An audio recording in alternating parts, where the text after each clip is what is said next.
Olá, eu sou o Tuca. E se você chegou até aqui, é sinal que você não tem nada melhor pra fazer da vida, né? Nada melhor. E se você chegou até aqui, é sinal que você não tem nada melhor pra fazer da vida, né? E nada melhor que The Bear. Mas antes de começar, vamos bater um papinho? Se vocês ouviram o episódio passado, perceberam que eu tava sem voz pra gravar, então eu vou agradecer de novo ao Paulo e ao meu marido que me ajudaram para que vocês não ficassem sem episódio. Então aqui o meu muito obrigado. Gente, é isso. Às vezes a vida acontece e não tem muito o que fazer. Por isso eu sempre digo, sempre tenham pessoas na vida de vocês que vão te ajudar e segurar a barra quando você não conseguir. Eu ainda não tô 100%, mas vamos nessa falar de urso. Mas não é o urso que a gente gostaria de falar, mas é a série The Bear.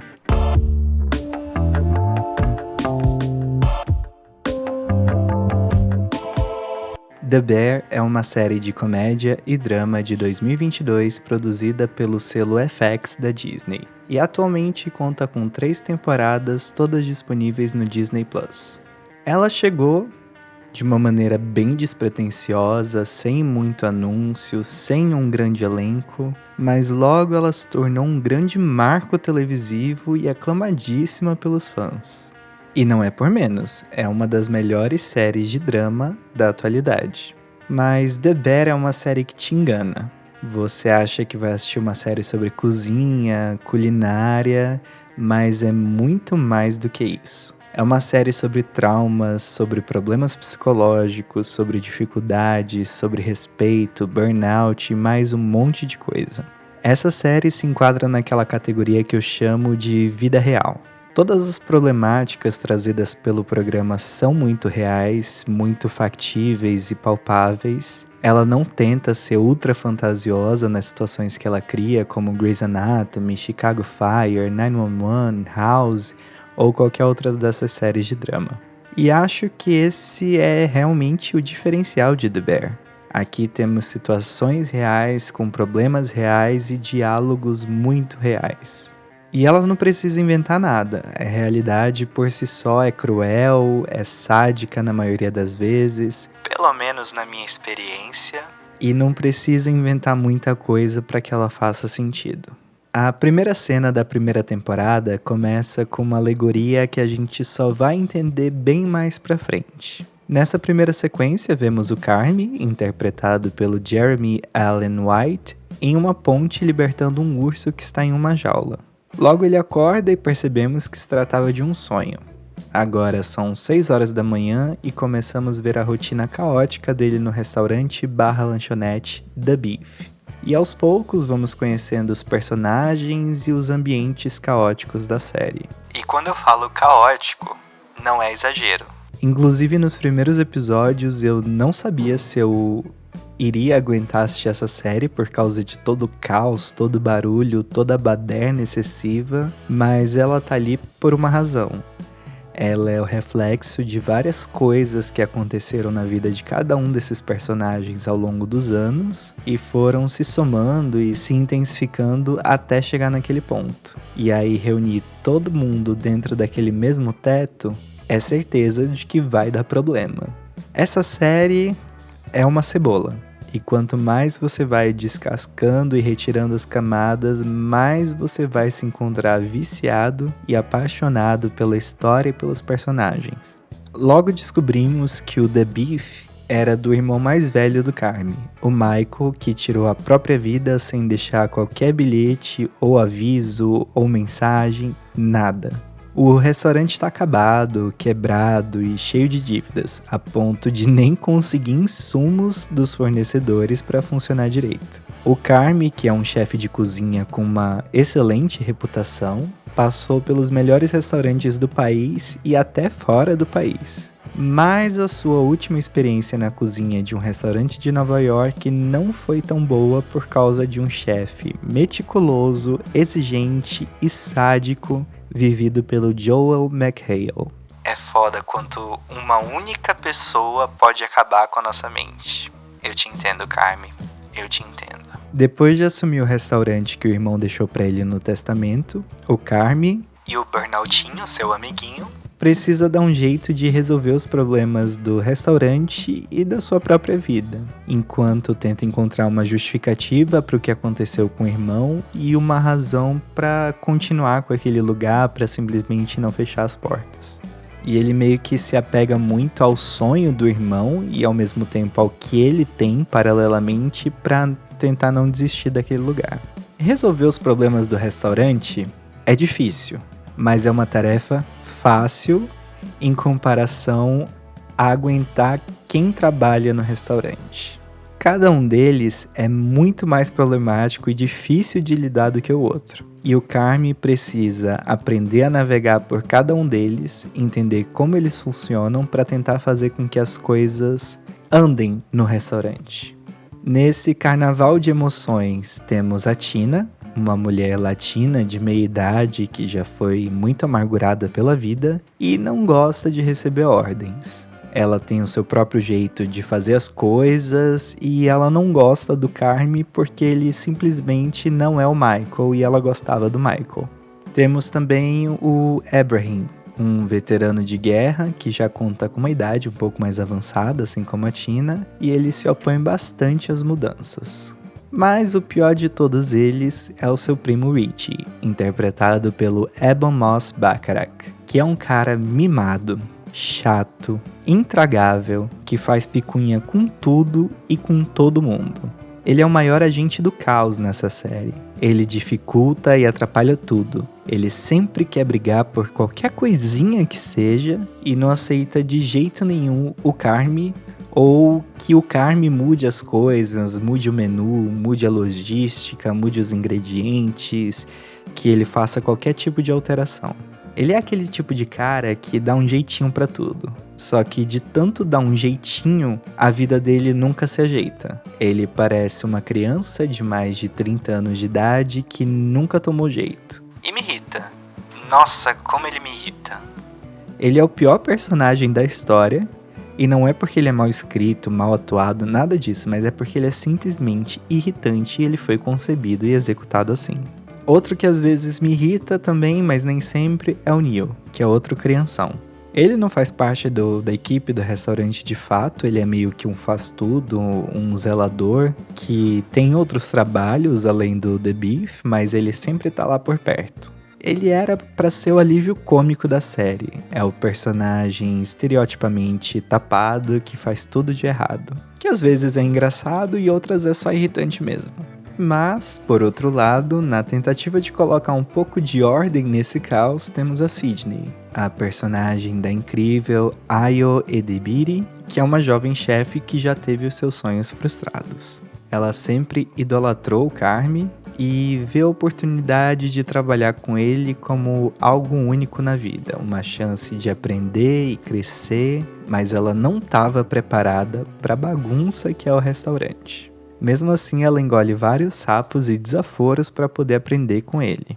E por último, temos o Caladão do Marcos, que é padeiro e confeiteiro do restaurante. Ele é de longe o mais são ali dentre todos eles. Aí você pode perguntar: ah, mas a Sydney não é sã? E eu te respondo: que pessoa sã aceitaria ir trabalhar nesse pardieiro, sabendo que é um pardieiro, só para ficar do lado do ídolo dela? O Marcos é o único que vemos desde o início com a cabeça no lugar certo, ele é um gostoso que faz o trabalho dele e não dá trabalho para os outros. Toda a relação entre os personagens da série são muito reais. Claro que um pouco exagerada às vezes, levada ao extremo em outras, mas ainda assim elas conseguem exprimir muita veracidade. Os diálogos também evidenciam isso, são coisas reais, conversas reais, e não aquelas conversas idealizadas como muitas vezes a gente vê nas séries, com aqueles diálogos extremamente bonitos e eloquentes. Aqui, assim como na vida real, a gente tem xingamento, grito, desculpa, engasgos, e na maioria das vezes não dizemos o que queremos dizer, ou pior, dizemos o que não deveríamos ter dito no calor do momento, levado pelas emoções. Eu também amo como o restaurante é quase que um personagem dentro da série.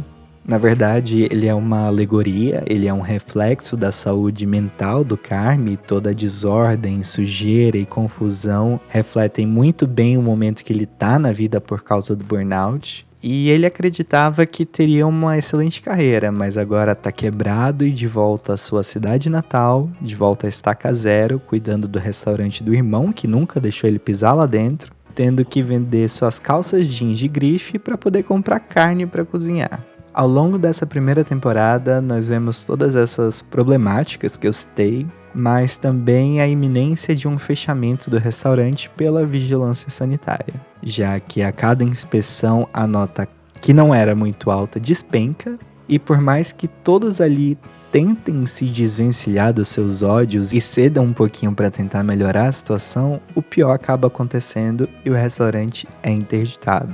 O restaurante é interditado não só por sujeira, qualidade, mas também por algumas intervenções que foram feitas no estabelecimento de forma equivocada, digamos assim. O famoso jeitinho, tá sem dinheiro para fazer uma reforma, a gente dá um jeitinho aqui, a gente contrata uns primos para fazer a obra, fulano conhece um pedreiro, sabe? É aquele tipo de coisa. E se em casamento grego tudo era resolvido com vidrex, aqui nessa série a família italiana resolve tudo com durepox e fita isolante.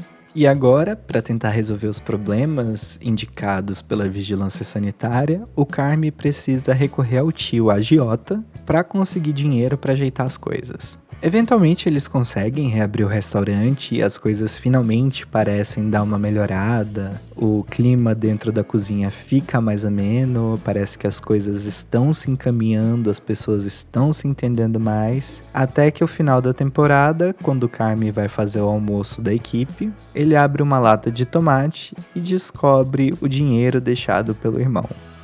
O dinheiro estava todo dentro das latas de tomate, tá aqui o spoiler. O Michael estava desviando o dinheiro do restaurante, isso é mostrado ao longo da temporada, inclusive a irmã do Carme, a Sugar, dá uma olhadinha nos papéis da empresa e vê e constata esse erro, mas como ela não trabalha lá, ela não consegue entender exatamente para onde que esse dinheiro está indo. A gente só sabe que o dinheiro estava sendo desviado, mas na verdade era o Michael deixando o dinheiro todo dentro das latas superfaturadas de tomate pelado. Depois de encontrar o dinheiro, naquele momento quase que catártico, o Carme resolve que ele vai fechar o The Beef, reformar e abrir o seu próprio e tão sonhado restaurante chamado The Bear. E esse é o tema da segunda temporada.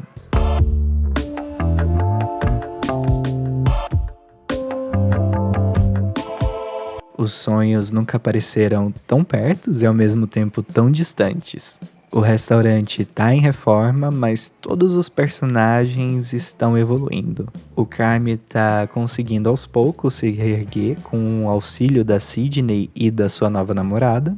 A Sydney, por sua vez, conseguiu conquistar o seu lugar dentro da cozinha, dentro do restaurante, dentro da equipe. Ela é ouvida, ela e o Carme juntos tomam as decisões sobre o novo restaurante, lugares, cozinha, cardápio e tudo mais. A Tina deixou de odiá-lo e ficou muito feliz quando ganhou dele a oportunidade de cursar a escola culinária. E o Marcos também ganhou um curso de confeitaria com um chefe amigo do Carme em Copenhagen. Mas sabe quem não evoluiu nada e continua tocando terror sempre que pode? Ele mesmo, o Richie. Ele inferniza a vida de todo mundo. E ainda não se conformou que o The Beef não vai mais existir e vai se tornar um restaurante de respeito. E por isso, a cada oportunidade que ele tem, ele cria confusão. Até que mais pro final da temporada, o Carme, de saco cheio dele atrapalhando, manda ele para treinar num restaurante estrelado, Michelin, onde o Carme já trabalhou. E é lá que esse homem finalmente toma um pouco de juízo e percebe que ele precisa mudar. Em determinado momento dessa temporada, a irmã do Carme, a Sugar, que apareceu pouquinho na primeira temporada, começa a trabalhar no restaurante, cuidando da parte administrativa, organizando as contas, o fluxo de caixa e tudo mais. E ela acaba ficando lá. Ela deixa ou perde o emprego dela, não lembro ao certo, e ela resolve trabalhar no restaurante. O que é um pouquinho contra o gosto do Carmy, porque ele não queria que ela ficasse lá, mas ela fica e é isso, e aí ela descobre que ela tá grávida e blá blá blá blá blá blá, ela fica por lá. Ainda nessa temporada temos o infame episódio 6, chamado Peixes, um episódio que se passa alguns anos antes, durante o Natal da disfuncional família Berzato, que é o sobrenome deles, eu não sei se eu já tinha falado isso antes ou não, inclusive é daí que vem o apelido Bear do Carmy, porque é Berzato. E é nesse episódio que conhecemos a mãe dos 3 irmãos, a Didi, interpretada pela fantástica Jamie Lee Curtis. A Didi tem problemas com álcool e acho que também outros problemas psicológicos. Ela constantemente desconta as frustrações nos filhos. Ela é extremamente problemática e evidencia que grande parte dos problemas que eles têm hoje são provenientes dessa convivência de abusos emocionais, manipulações, gaslighting e mais um monte de coisa. Mesmo os filhos sendo adultos, ela continua tratando eles como criança, principalmente o Carmy. O Michael desde cedo teve que ser o homem da casa e tentar proteger os irmãos, aturando tudo muito mais do que eles, enquanto a Sugar era constantemente diminuída e bombardeada pela mãe, e o Carmy, por ser o mais novo e o queridinho, acabou não sofrendo tanto. Mas mesmo assim, a mãe deles desgostava do fato dele ter ido para tão longe para estudar e para trabalhar. Eu não vou mentir. É um episódio muito difícil de assistir, ele é muito complicado, especialmente para quem tem gatilho com esses temas familiares, para quem sofreu abuso emocional da família, então pode ser um gatilho, mas ao mesmo tempo ele é um episódio extremamente bem feito, bem escrito, bem dirigido e ele é puro cinema.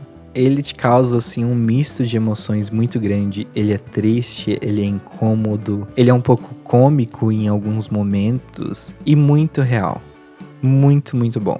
No final dessa temporada, o restaurante The Bear finalmente está pronto. Tá lindo, todos estão de volta e terão o seu primeiro serviço. Apenas para amigos e família. Tudo às mil maravilhas. O que poderia dar errado? E que tal se o chefe ficasse preso dentro do freezer? É exatamente isso que acontece. O Carmy fica preso dentro do freezer.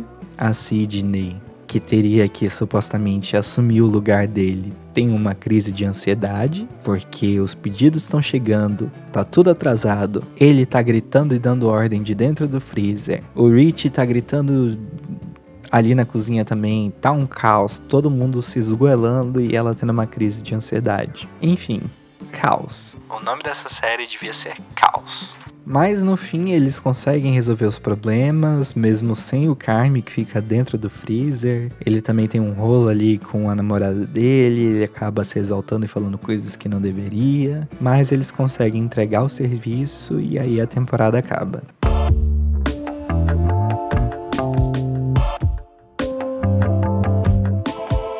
A terceira temporada, que estreou recentemente, há mais ou menos um mês, é a mais fraca na minha opinião. No primeiro episódio temos algo um tanto diferente de episódios de série. Ele é um episódio silencioso que meio que nos convida a dar uma volta pela cabeça do Carmy. Vemos as suas memórias, as suas experiências, a sua trajetória como chefe em diversos restaurantes, em flashes desconexos e quase sem falas. E também vemos ali um pouquinho da vida dos outros personagens, um pouquinho dos próximos episódios que vão acontecer nessa temporada. E é meio que isso, ele é um episódio que ele tá ali, ele é bonito, ele é bom de se assistir, ele é um episódio contemplativo mais do que qualquer outra coisa. Mas ele meio que destoa e não agrega muito pra história, pra trama da temporada. Eu gosto, mas eu acho que um episódio completo só disso foi um pouquinho demais. Se a gente tivesse metade do episódio isso, depois seguisse com outra metade, um episódio mais convencional, talvez fosse melhor. Mas não é um episódio ruim, é um episódio pra te fazer entrar ali no mood, na psique do personagem, pra desenrolar mais a trama da temporada. No segundo episódio, voltamos ao normal, quer dizer, normal para a vida desses personagens, né? Depois dos acontecimentos do final da segunda temporada, o Carme entra em uma espiral de tentar ser o melhor. Ele meio que se torna obsessivo, cria toda uma cartilha de itens não negociáveis dentro do restaurante, e a rixa entre ele e o primo retorna. Pra quê? Eles já não tinham se entendido. Ele fica tão obcecado em colocar o restaurante no mapa que ele se torna um troglodita na cozinha. Ele começa a gritar com todo mundo, a exigir demais, a detestar tudo, a mudar o cardápio todo dia e a todo momento. E isso começa a estremecer as relações que levaram quase 2 temporadas para se formar e se estabilizar dentro da cozinha. Inclusive a Sydney, que sempre foi a sua principal apoiadora e seu braço direito, se vê numa posição bem difícil ali, tentando conciliar as vontades dele com o que é possível ser feito, com toda a vontade do restaurante, da equipe, e isso faz com que ela questione se ela deve ou não assinar os papéis e entrar para a sociedade do restaurante. Enquanto isso, a gravidez da Sugar tá entrando na reta final e o restaurante não tá conseguindo ser lucrativo, principalmente por conta do Carme, que faz muitas exigências, força todo mundo a trabalhar mais, porque precisam fazer mais rotações de serviços para atender mais clientes, para tentar pelo menos equilibrar as contas. E ele insiste em comprar itens desnecessariamente caros e desperdiçar muita coisa. Sério. Nessa temporada a gente tem uma quantidade irracional de pratos lindos jogados no lixo em nome da perfeição. E é essa basicamente a força que move essa temporada inteira. Nessa temporada a gente ainda tem 2 episódios que se destacam muito. O primeiro é o episódio 6, Guardanapos, que conta a história da Tina, que trabalhou por mais de 15 anos em uma empresa e foi demitida sem muita justificativa. Mas agora com mais de 40 anos e mãe, ela não consegue um emprego.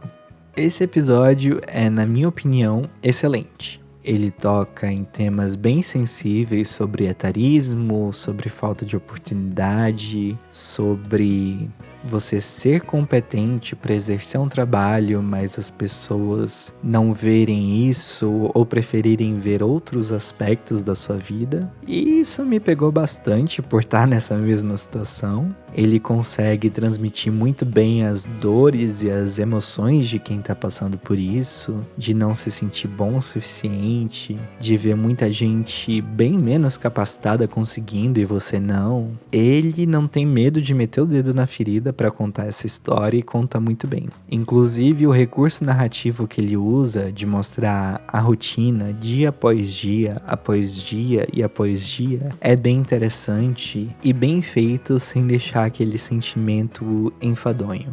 E o ápice desse episódio, quando ela tá simplesmente esgotada e entra no restaurante que está um caos, pede um café e recebe uma gentileza depois de tanta recusa e pedrada que ela recebeu nos últimos tempos, faz com que ela simplesmente desmorone.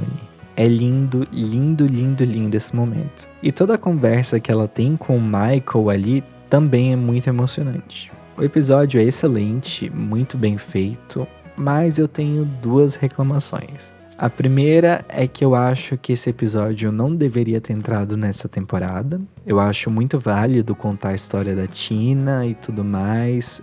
É uma personagem que eu sempre gostei muito, mas eu acho que ele faria muito mais sentido na temporada anterior, onde vemos a Tina deixar de lado aquela parte carrancuda e amarga que ela trazia na primeira temporada e passa a se tornar aquela pessoa que não. Isso daqui é um lugar onde eu vou aprender, eu tenho oportunidades agora e tudo mais. E ela passa a mudar a forma como ela enxerga o mundo ao longo dessa transição entre a primeira e a segunda temporada. Então eu acho que esse episódio na segunda temporada traria um quê narrativo muito maior do que agora aqui na terceira. E a segunda crítica que eu tenho é que a vida não é catártica desse jeito. E ela passar por tudo que ela passa nesse episódio e no final tudo fazer sentido como se fosse planejado pelo destino, não combina tanto com o tom realista que essa série sempre trouxe. Como eu disse, o episódio é excelente, mas eu acho que criar essa grande catarse não faz muito sentido. Que a vida não é catártica. Ah, e uma outra coisa legal desse episódio é que, diferente da maioria dos episódios dessa série inteira, ele não foi dirigido pelo roteirista e criador da série, ele foi dirigido pela Ayo Edebiri. Sim, a Sidney. É a estreia dela na direção e eu acho que ela fez um excelente trabalho. Aliás, eu queria fazer um parênteses aqui para enaltecer essa mulher, porque ela é simplesmente fantástica. Sempre que ela aparece na tela, é um aconchego. Ela é quem segura a comédia nessa série de drama, e é ela também que segura o drama nessa série de drama. Meus olhos brilham toda vez que ela aparece, e não é só aqui em The Bear. Todos os trabalhos que eu já assisti com ela, seja em Dickinson, em Bottoms, são muito bons. Ela consegue brilhar, ela consegue fazer um excelente trabalho. Ela é um momento e eu quero ver mais dela sempre que possível. E além de ser atriz, ela também é roteirista às vezes. Eu lembro que em Dickinson ela já coescreveu vários episódios, principalmente na segunda temporada. Então, sempre que possível, eu vou querer ver mais da Ayo, sim. Outro episódio que se destaca nessa temporada é o episódio 8. Lascas de Gelo, em que a Sugar entra em trabalho de parto, mas ninguém atende o celular. O marido dela tá viajando e todos no restaurante estão trabalhando, o que significa que os celulares ficam no armário do vestiário e ela sai pra ir no Home Depot ou Kitchen Depot, seja lá qual é o nome. Ela foi na Leroy Merlin comprar guardanapo, é isso. E no momento que ela tá voltando, ela entra em trabalho de parto. E sem conseguir falar com ninguém, ela meio que é forçada a ligar para a última pessoa que ela queria que fizesse parte desse momento, a sua mãe. A gente tem aqui o retorno da Jamie Lee Curtis fazendo um trabalho sensacional e é muito gostoso de assistir esse episódio. Enquanto a Sugar quer todo um trabalho de parto natural, sem drogas, zen, com luzes amenas, música relaxante, a mãe dela já chega fazendo barulho, brigando com os enfermeiros, falando que é melhor ela tomar a epidural para não sentir dor e tudo mais. As duas meio que entram no embate ali no quarto do hospital nesse episódio. E é lindo de assistir essa briga de ideias e ideais e geracional ao mesmo tempo. E de ver as duas cedendo e se acolhendo nesse momento tão único. Ao longo desse episódio, a gente começa a ver também um outro lado da Didi, que a gente ainda não tinha visto antes na aparição dela na temporada anterior, no episódio da ceia de Natal, e na breve aparição que ela teve no último episódio da segunda temporada. Esse é um lado mais compreensivo, mais compassivo, se é que a gente pode falar assim, que tá tentando mudar, que percebeu ali a ausência dos filhos, a ausência de contato com eles e tá querendo mudar e resolver os seus problemas e se reconectar com eles de alguma forma, mas claro que sem forçar nada disso, sem forçar esse momento. E é muito bom de ver essa volta por cima que aos poucos está se desenhando nessa série. Eu não sei até onde ela vai, ou se ela vai ter uma recaída, ou como é que vai ser. Mas o meu palpite é que no futuro, talvez na próxima temporada, a gente também vai ter uma interação dela com o Carmy, nesse mesmo nível que a gente teve aqui com a Sugar. Enfim, esse é outro episódio excelente que merece destaque, por isso que eu tô falando dele aqui. Nos episódios finais dessa temporada, o Carmy começa a perceber a merda que ele tá fazendo. Que a tirania dele na cozinha não leva a lugar nenhum e que tudo isso só prejudica o ambiente de trabalho. Ao mesmo tempo, eles têm a notícia de que o restaurante da Olivia Colman... Ah, sim, a Olivia Colman tá nessa série também, tá? Ela aparece num episódio da segunda temporada e nesse episódio aqui, no último dessa terceira temporada. O restaurante dela vai fechar, o mesmo onde o Rich passou um tempo na temporada anterior. E no funeral desse restaurante, que é como eles chamam o último serviço, geralmente feito para amigos e família, o Carmy e o Rich são convidados e o Carmy também leva a Sidney junto com ele. E além de todos os outros chefes que já apareceram nessa série, assim como chefes reais que aparecem ali na mesa que eles estão, dando depoimentos sobre as experiências deles na cozinha, a gente vê o ex-chefe do Carmy, aquele mesmo que acabou com a vida dele. O Carme passa boa parte do jantar encarando o cara, e a gente vê ali que os sentimentos dele estão à flor da pele, e a qualquer momento aquela bomba relógio vai explodir. Então, no momento que esse cara se levanta para ir ao banheiro, o Carme vai atrás, na esperança de confrontá-lo, só que, para surpresa de todo mundo, principalmente do Carme, ele nem sequer se lembra quem ele é. Ele é um cara tão egocêntrico, daqueles que não deve saber nem o nome da própria mãe. E um momento catártico que o Carme esperava ter, acaba se tornando um banho de água fria. Eu lembro que nesse episódio, durante a cena que estão todos ali no jantar e os chefes estão contando histórias reais deles, alguém comenta alguma coisa sobre quando um chefe monta um restaurante, ele tende a ser como o chefe que mais o marcou ou algo nesse sentido. Eu não lembro exatamente da fala, mas é algo mais ou menos assim. Ao que me parece, o escritor e o diretor da série, Christopher Storer, montou essa temporada inteira a partir desse diálogo. O que pra mim se tornou meio que um problema, porque meio que eliminou toda a trajetória que o Carme teve nas 2 temporadas pra se tornar o seu próprio pesadelo. Desde a primeira temporada a gente vê o Carme indo a um grupo de apoio, a tentar resolver os problemas que ele tinha, seja com o chefe dele, seja com a mãe, seja pela perda do irmão. E nessa temporada ele não aparece nesse grupo de apoio nenhuma vez. Ele meio que se tornou o chefe abusivo, igual ao que ele detestou trabalhar, e que causou burnout nele. E não é que não faça sentido pra história, até faz, eu super concordo com essa narrativa, porque quando eu tava com burnout, ainda tava lá, eu comecei a reproduzir alguns comportamentos abusivos, igual os que eu sofria, meio que de forma automática, não intencional, mas ainda assim eu fiz, eu não nego, eu peço desculpas, inclusive, a quem eu possa ter machucado ao longo desse tempo. Mas a questão é, isso não foi bem construído dentro da série. Porque a gente tem um Carme que tava vindo ali tentando melhorar, e eu não acredito que o incidente dele ter ficado preso dentro do freezer tenha sido essa virada de chave para ele se tornar obsessivo, compulsivo, abusivo. Eu acho que isso foi trazido muito do nada nessa temporada. E ao invés de ser bem trabalhado, e eu acho que por isso, na minha opinião, ela não foi tão boa quanto as outras 2. O que pode ser um problema, porque a gente ainda tem mais uma temporada, se eu não me engano é a última, não sei se vai ser de fato ou não, mas pelo que eu me lembre é. E a grande preocupação que eu tenho é que ela seja no nível dessa daqui, porque a 3ª e a 4ª temporada foram gravadas juntas. Mas aí tem aquela coisa, né? Pode ser que o roteiro seja surpreendente, pode ser que a montagem da série consiga levar ali as coisas. E quem sabe eu não volto aqui e pago a minha língua na frente de todo mundo. Mas é isso. Essa é a história de The Bear. Ela trata muito sobre essas questões psicológicas ali, usando a cozinha como alegoria. E ela trata de abusos, sejam familiares, sejam no ambiente de trabalho. Eu acho que é uma série muito boa, que merece ser assistida.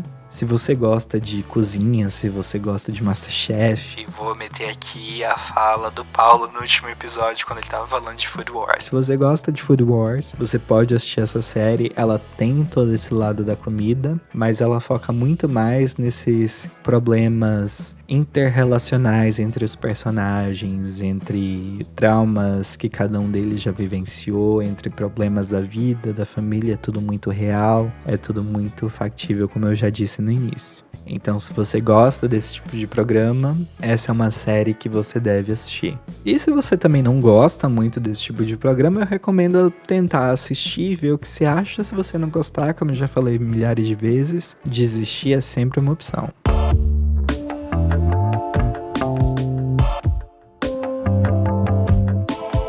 Como eu tava falando lá no início sobre a alegoria do urso saindo da jaula, na primeira cena do primeiro episódio da série, eu enxergo aquilo como um prelúdio de alguém que se sentia preso tentando se libertar. Como a série gira em torno desse burnout, eu acho que é talvez ali a procura de ajuda a tentar se desvencilhar do passado, a tentar se reentender e a se reconstruir para poder seguir em frente. É o que eu compreendo dessa alegoria. Posso estar errado?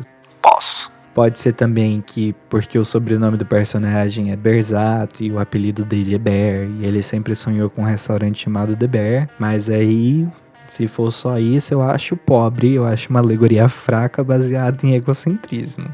Mas enfim, pode ser outra coisa também. Comenta aqui embaixo o que você acha que essa alegoria significa, se você já assistiu essa série.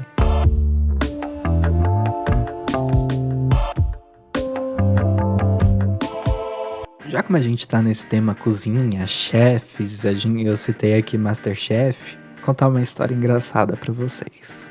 Uma vez, meu marido e eu resolvemos ir almoçar no restaurante da Paula Carosella, o Arthurito, aqui em São Paulo. E a gente foi, o restaurante abria às 11 da manhã, a gente chegou lá, eram 11 e pouquinho, 11h05, 11h10, sei lá. Achou estranho, não tinha ninguém no restaurante, ali não tinha fila, não tinha nada. Ele era ali na zona sul de São Paulo, ele tinha uma vibe ali meio casinha, tinha um jardinzão na frente antes de você entrar no restaurante. E eu fui entrando, eu fiquei meio confuso sobre onde era a entrada, porque eu não vi nenhuma porta aberta nem nada. Mas um pouquinho mais pra direita, tinha uma porta aberta, bem grande inclusive. E eu fui entrando e quando eu vi eu tava dentro da cozinha. E aí eu disse, eu acho que não é aqui. E aí meio que eu voltei, fui embora, fomos dar uma volta no bairro. E depois de uma meia hora, uns 40 minutos, a gente resolveu tentar de novo. E aí a porta realmente estava aberta, mais pra esquerda. Eu morrendo de vergonha mesmo assim fui, esperando que ninguém falasse nada, que ninguém tivesse visto a minha cara. E é isso, se um dia a Paula Carosella estiver ouvindo isso, foi engraçado. Não mexi na sua cozinha, Paula, tá bom? Eu só vi que eu tava entrando na cozinha, eu desisti e voltei. Muito bonita, por sinal. O restaurante nem é mais nesse mesmo lugar, eles já mudaram de lugar para um lugar maior. Mas enfim, é isso, uma história engraçada. Eu passando vergonha como sempre, e é isso. Vamos pra estreia da semana. E é hora das estreias da semana. No Apple TV Plus, no dia 9, estreia o filme de Heist, Os Provocadores, estrelado por Matt Damon, Casey Affleck e Hong Chau. No Disney Plus já está disponível Somos os que Tiveram Sorte, uma nova série de drama que acompanha uma família estadunidense que se vê presa na França durante os eventos da Segunda Guerra, estrelada pela Joey King e pelo Logan Lerman. Na Max, Ghostbusters Apocalipse de Gelo chega no dia 9, e no dia 11 estreia a terceira temporada da série Industry, com Kit Harington. Na Netflix já estreou a quarta e última temporada de The Umbrella Academy. E por último, mas não menos importante, nos cinemas temos Borderlands, um filme de ação e aventura baseado na série de jogos de videogame e que conta com grandes nomes no elenco, como Cate Blanchett, Jamie Lee Curtis e Jack Black. Armadilha, o novo filme de suspense do M. Night Shyamalan que acompanha um pai que leva a filha no show de uma estrela do pop, mas o que ninguém esperava é que o FBI faria um cerco no estádio para tentar apreender um serial killer, que no caso é ele mesmo. Se no próprio trailer já foi entregue o plot twist de que ele é o serial killer, eu nem consigo imaginar qual outro grande plot twist o Shyamalan preparou para esse filme. E é assim que acaba, um filme de drama estrelado pela Blake Lively, que após se mudar para Boston, abrir uma floricultura e conhecer um namorado quase perfeito, ela acaba se vendo em um relacionamento abusivo e precisa dar um jeito de sair dele. E é isso. Boa vida pra vocês!